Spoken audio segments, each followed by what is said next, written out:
itu surah Al-Maidah ayat 77. Ada di situ kaidah penting berbunyi la taghlu fi dinikum. Ayat itu kan kepada orang Yahudi dan orang Nasrani itu secara khusus. Qul ya ahlal kitabi la taghlu fi dinikum ghairal haqq. Ya Rasulullah, sampaikan kepada pendeta Yahudi, sampaikan kepada pendeta Nasrani, jangan kalian melampaui batas dalam agama kalian tanpa kebenaran. Manusia bangkit jadi Tuhan, bayangkan Bapak Ibu Tuhan. Ya, tahun berapa manusia dapat jadi Tuhan? 325 Masehi kalau tidak salah. 325 Masehi.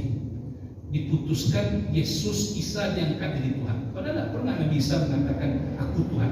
Bayangkan Bapak Ibu, melampaui batas. Ya. Yahudi melampaui batas, mereka anak Tuhan katanya. Ini cakap aja. Ya, kalau Nasrani, Isa anak Tuhan. Dia Yahudi, Ainu anak Tuhan, Isa anak Tuhan. Kan orang itu melampaui batas. Ada juga Bapak Ibu mengaku Islam tapi melampaui batas juga. Syiah contoh. Kenapa Syiah itu berbeda dengan kita ini? Syiah, apalagi Syiah yang meyakini Imam 12, sampai menyebut imam yang 12 orang itu, 12 orang imam mereka akui itu maksum, bebas dari dosa. Maksum. Bahkan lebih maksum dari Rasulullah SAW. Melampaui batas apa? Melampaui batas. Kalau imamnya yang batal wudunya sedang sholat, kalau imamnya kan tidak batal, buangin. Tapi kalau makmum buangin batal. Bisa saja imam dia tadi itu sedang sholat itu tiba handphone begitu dia jawab, yo, ini langsung selesai. Kalau begitu dia, manusia mencinta Ibu, mohon maaf sampai kotoran septic tank imamnya itu dibongkar tuh sekali setahun pada hari Asyura, mandi gitu Pak. Ini tahu ini atau? Mau itu Ibu, sampai mereka punya keyakinan malaikat Jibril salah menurunkan wahyu. Mestinya kepada Ali bin Abi Thalib, bukan kepada Muhammad katanya. Padahal Nabi Muhammad itu Bapak Ibu mendapat wahyu pertama usia waktu Nabi usia berapa dia? 28 tahun. Ali waktu itu sekitar usia 7-8 tahun. Ya. Jangankan malaikat Jibril, ya, tukang pos saja Bapak Ibu tahu nih Pak, membedakan mau orang dewasa mana anak. Tukang pos. Waktu wahyu pertama turun kepada Rasulullah SAW, Ali kan masih anak-anak. Ya, siapa yang dari kalangan anak-anak yang pertama kali masuk Islam? Saya bilang Ali bin Abi Thalib. Waktu Iqra turun kepada Rasulullah, Ali masih anak-anak. Jangankan malaikat Jibril, tukang pos saja Bapak Ibu bisa membedakan mana orang tua, orang dewasa, mayang anak-anak. Ikonya kecil malaikat Jibril salah menurunkan wahyu. Itu Syiah. Sikap melampaui batas. Sikap melampaui batas. Nah karena itu pentinglah kita Bapak Ibu untuk memperhatikan kaidah-kaidah dalam menjalankan agama ini agar jangan sampai melampaui batas. Nah, kaidah yang kedua, pernah juga kita sampaikan, jangan sampai waktu melampaui batas adalah kaidah yang berbunyi al-yaqinu la yuzadu bisyak. Sesuatu yang yakin tidak bisa dihilangkan oleh keraguan dari satu.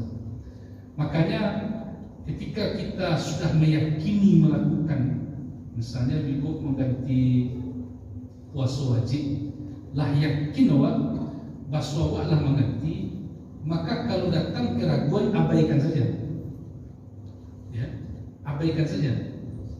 Ini akan bisa yang yakin tadi diubah kalau ada bukti yang lebih yakin lagi. Makanya penjelasan kaidah Bapak Ibu berbunyi ma thabata bi yaqinin la yartaqimu illa bi yaqin. Sesuatu yang sudah kokoh dengan yakin tidak bisa hilang kecuali dengan yang yakin juga. Aku masalah itu Bapak Ibu suruh kaji 2 pekan yang lalu, aku banyak mana enggak doa dalam sholat. Ya. Udah ibu ragu dalam sholat. Udah. Gue tampil itu yasud. Ya. Dalam sholat serupa itu ragu dia ada penumbuknya nanti sujud sahwi.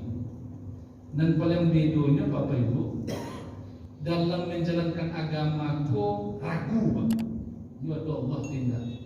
Apa bu sudah bisa, bu boleh ketik di Google. Seorang ulama Saudi Arabia bernama Muhammad Qasim, alumni Al-Azhar Mesir, menyatakan diri ateis anti Tuhan dan murtad keluar dari Islam. Muhammad Qasim, dia bahkan sudah mendapatkan penghargaan dari ulama Mesir Arab, dari imam-imam Mesir Arab, ahli tafsir, ahli hadis, namanya Muhammad Qasim. Bayang bayu, di malah tak kalenjoknya dua bayu sampai ragu, sampai keluar dari Saudi, pindah ke Mesir, mati di Mesir. Ini kok keyakinan itu anaknya yang melanjutkan. Keyakinan ateis tidak mengakui ada Tuhan. Ya, awak kok alam kok tercipta, kok lah proses alamiah saja. Bayang, ya, karena itulah setiap pagi, setiap sore Rasulullah SAW mengajarkan kepada kita wirid untuk mengokohkan yakin. Kalau pagi hari ibu wirid diantaranya untuk mengokohkan yakin kita.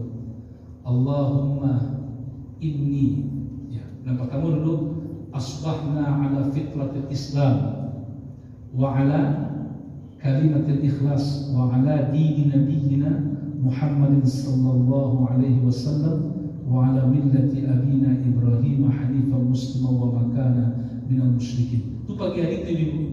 Sudah salat subuh itu pagi hari. Pagi ini Allah, aku berada di atas fitrah Islam. Bagi cinta Allah itu, pagi ini Allah, aku berada di atas agama Nabi Muhammad. Pagi ini Allah, aku berada di atas keyakinan Nabi Ibrahim. Keyakinan Nabi Ibrahim, keyakinan la ilaha illallah. Dan aku tidak termasuk orang muslim. Malahan papa ibu ya, kok kalau bisa ibu bapak amalkan. Rasulullah SAW menyampaikan orang yang sholat subuh berjamaah, ibu, sholat subuh berjamaah. Setelah sholat subuh berjamaah, ini hadis riwayat Abu Dawud ini, lalu membaca 3 ayat pertama surah Al-An'am. Coba buka 3 ayat pertama surah Al-An'am, ayat 1, ayat 2, ayat 3, maka Allah hadirkan, Allah ciptakan, Allah hadirkan untuk orang tadi 70 malaikat yang terus menerus memohonkan ampun kepada Allah untuk orang itu sampai hari kiamat. Kalau sholat subuh berjamaah, lalu selesai sholat subuh itu kita membaca 3 ayat pertama surah Al-An'am. Isinya ayat pertama surah Al-An'am itu apa ibu? Mengokohkan yakin kita. Coba apa ibu simak ayat. Ayat pertama, a'udzubillahi minasyaitonir rajim. Alhamdulillahilladzi khalaqas samawati wal arda wa ja'ala adh-dhulumati wan nur. Tsumma alladziina kafaru bi rabbihim ya'dilun. Segala puji bagi Allah yang menciptakan langit dan bumi, dan Allah menjadikan banyak kegelapan dan satu cahaya.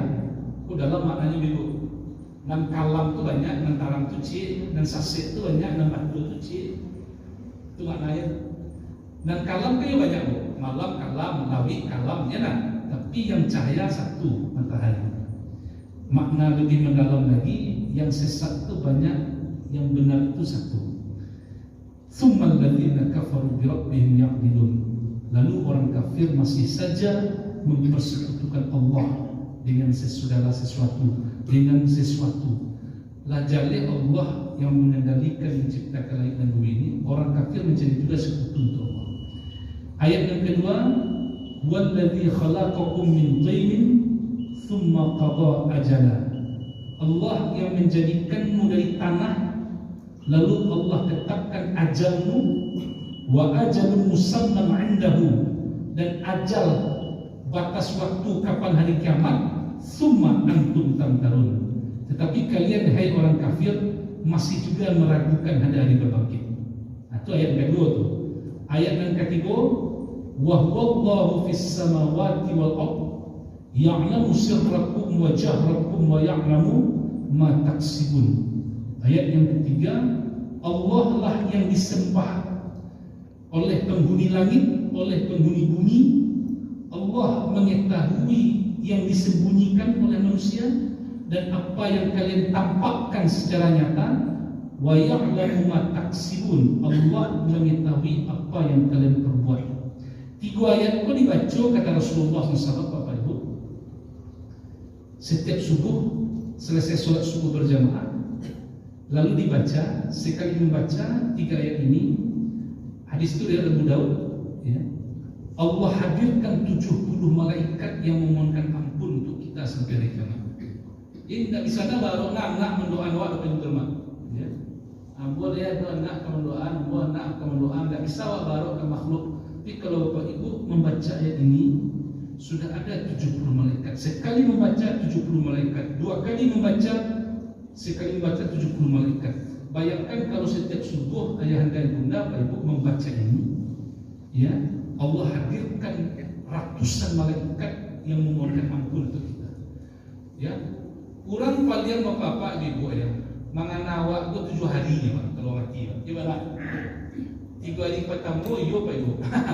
Ya, kadang-kadang anak 3 hari pertama yo enak tanggung yo jadi salon kau saja rajin Pak ya. Yo baru kematian mah. Apa kematian mah mati. Hari ke-4, hari ke-5, hari ke-6 ada hilang jejaknya. Kalau nak besok hari ke-7, hari ke-4 balik hanya sibuk. Tapi kalau Bapak Ibu mengamalkan ini setiap pagi, tapi dengan syarat sholat subuhnya berjamaah. Nah, apa isi ayat ini? Kan kadang-kadang tadi mengokohkan yakin tadi. Sebab senjata untuk membuat kita galau, sesalah langkah dalam beragama ini adalah ragu. Makanya ada kaidah yang kedua berbunyi al-yaqinu la yazalu bisyak. Keyakinan itu al-yaqinu la yuzalu bisyak. Dalam yang lain al-yaqinu la yazalu bisyak. Kalau yang ini al-yaqinu la yuzalu bisyak. Maknanya apa? Sesuatu yang yakin tidak bisa lagi dihilangkan oleh keraguan. Apa kaitkanlah kaidah ini Bapak Ibu, baik dalam perkara urusan akidah maupun dalam menyangkut ibadah kita sehari-hari. Mudah-mudahan kita tidak termasuk orang yang melampaui batas, seimbang antara yang zahir dengan yang batin. Penampilan diperhatikan juga, tapi amalan batin juga kita tata, kita perbaiki. Demikian kaji tauhid pada malam hari ini. Silakan Pak Ibu. Memang ada sunnah Nabi SAW mengajarkan kepada kita bahwa kenapa kalian, kata Rasulullah SAW, selesai sholat wajibnya tidak bergeser yang di depan ke belakang, yang belakang ke belakang, yang ke kanan ke kiri. Ya, kenapa kalian tidak bergeser, kata Nabi? Ya, maknanya disuruh bergeser itu apa Ibu? Supaya tempat ini menjadi saksi. Jadi kita sholat tadi.